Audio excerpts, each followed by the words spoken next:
Həsən müəllim, deməli belə bir sual var. Qadınlar dar paltarda namaz qıla bilərlərmi? Bismillahirrahmanirrahim.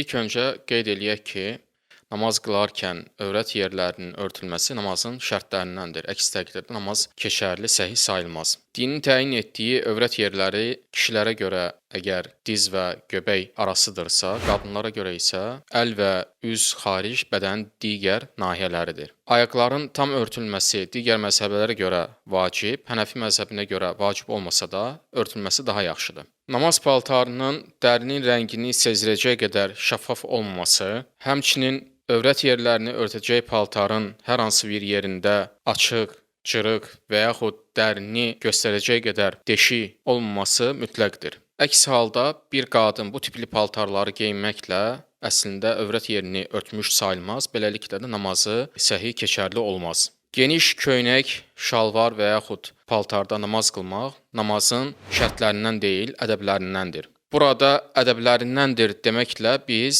geniş paltarların əhəmiyyətini kiçiltmək istəmirik. Əslində təsnif eləyərək bu paltarlarda qılınan namazın batil olmayacağını diqqətə çatdırmaq istəyirik. Təbii ki, bədən ölçülərini göstərəcək qədər paltarın dar olması namazın məkruhlarındandır. Ona görə daha yaxşı olar ki, namaz qılan bir qadın geniş paltarlardan istifadə etsin. Və sallallahu əleyhi və səyyidina Muhammed.